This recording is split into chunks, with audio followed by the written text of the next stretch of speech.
De mon côté, oui, on a aussi une expérience de ce côté-là, parce que moi-même, j'ai vécu en foyer de vie pendant 8 ans. Et moi, j'avais de la chance que dans mon foyer où j'étais, question vie festive et relations de couple, ou que ça soit vivre ou que relation de couple, comme tout le monde, se voir de temps en temps et tout ça, comme vivre une vie sentimentale comme tout le monde. On n'avait pas vraiment de bâton, ils nous mettons pas vraiment de bâton dans les roues euh, pour empêcher ce milieu-là, parce que il nous laissait vivre un peu notre vie par rapport à ça. C'est vrai qu'on l'était pas vraiment embêté au niveau de la direction du foyer. On pouvait, chacun avait leur chambre. Il y avait même des couples, et puis on l'avait même chacun sa chambre, et puis on pouvait se voir dans l'un et l'autre dans la journée ou le soir. Et puis il y en a qui dormaient pas là, c'est dans leur chambre, qui ils se retrouvaient, c'est le copain ou la copine. Et le personnel le matin n'était pas surpris de découvrir voilà le couple ensemble au matin. Et c'était naturel. Moi, il y a 8 10 ans en arrière, quand j'étais en foyer, avant d'avoir mon logement indépendant, on l'avait pas ce problème de ce côté-là, mais c'est vrai qu'on l'avait pas. Moi, j'ai pas participé à de réunions ou de débats sur la vie affective de résidents au sein de l'établissement. Il n'y a pas, en tout le temps que j'ai passé ma période là-bas au foyer, il n'y a pas eu de ce genre de réunion ou de débat avec le cadre du personnel et les résidents, ni extérieur, ni en interne.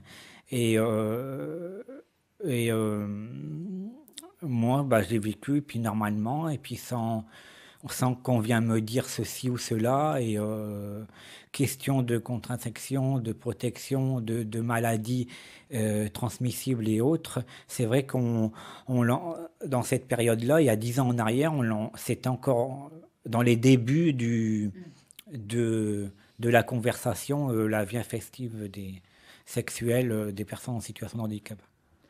Moi, dans mon cas, j'aurais peut-être un autre avis sur la question comme on avait.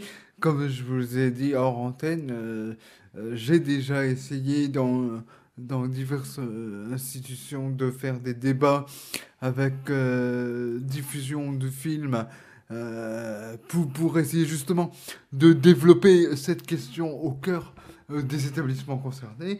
Et c'est encore quelque chose aujourd'hui qui s'avère largement difficile puisque on répond très souvent qu'il faut du concret. Mais la question qu'on peut se poser, c'est est-ce que le concret, ça ne commence pas par là?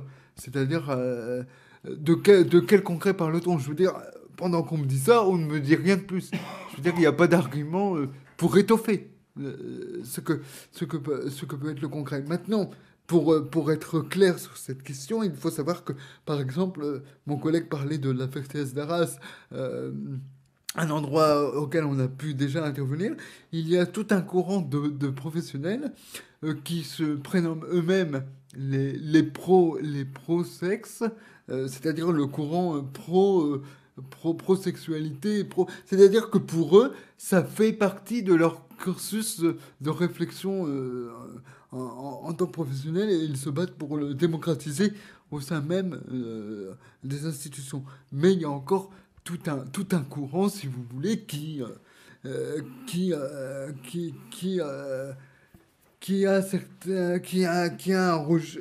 un certain rejet sur cette question. Écoutez, moi, à titre personnel, à proprement parler, non, non. Je veux dire, c'est pas quelque chose que on voit tous les jours. Mais je veux dire, c'est clair que cette question, si vous voulez, est, est encore aujourd'hui effleurée. Je veux dire, on ne rentre pas clairement dans le vide dans le vif du sujet. Et comme mon collègue l'a dit là à l'instant, nous intervenons dans les écoles de futurs travailleurs sociaux et de futurs éducateurs. Et c'est vrai que, de notre point de vue, on essaie de les sensibiliser directement à cette question alors qu'ils ne sont pas encore dans le métier pour éviter justement qu'il y ait ces gènes au niveau des nouvelles générations de travailleurs sociaux. Tout le travail est là, c'est-à-dire de pouvoir centraliser cette question qui appartient à tous, hein, même aux personnes handicapées, sans que ce soit délicat ou gênant, mais que ce soit vraiment une préoccupation de la part des personnes handicapées elles-mêmes, mais aussi du corps professionnel. C'est important de aller parler aux stagiaires et aux futurs travailleurs sociaux alors qu'ils ne sont pas encore dans le métier, parce que c'est eux qui feront aussi avancer les choses. Je veux dire, ce métier-là, ces secteurs-là sont des métiers d'engagement. Voilà.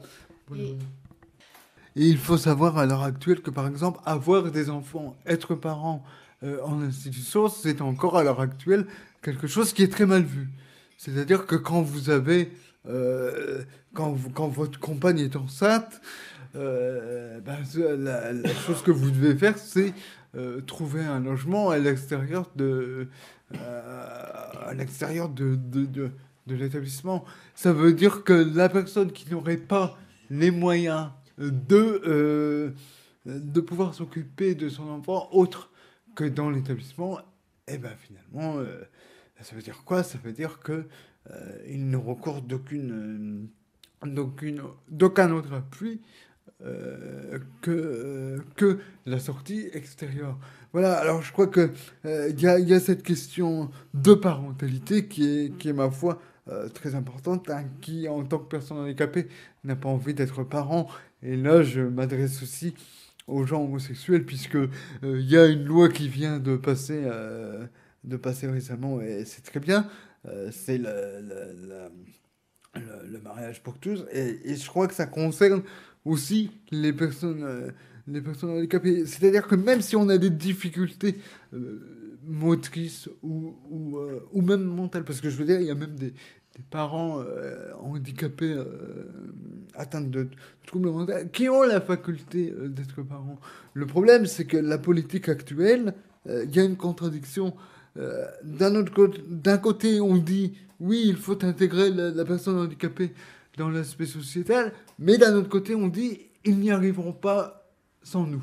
Donc voilà la grosse contradiction aujourd'hui. Donc oui, la légalisation de l'inceste sexuel, comme je l'ai dit tout à l'heure, c'est une solution parmi tant d'autres. Ça ne représente aucunement une finalité, si vous voulez. C'est-à-dire que on lutte pour que ce soit reconnu, pour que ce soit légal. Mais après, je veux dire, on ne tirera pas les gens par le t-shirt pour qu'ils aillent voir une prostituée. Je veux dire, une personne handicapée est tout autant capable de séduire comme tout à chacun. Voilà, je veux dire, le tout, c'est de prendre conscience qu'aujourd'hui, la plupart des établissements se doivent d'être à côté des accès urbains, donc de tout ce qui permet de créer du lien et non pas en campagne ou dans des lieux retirés, comme c'est encore malheureusement assez souvent le cas aujourd'hui.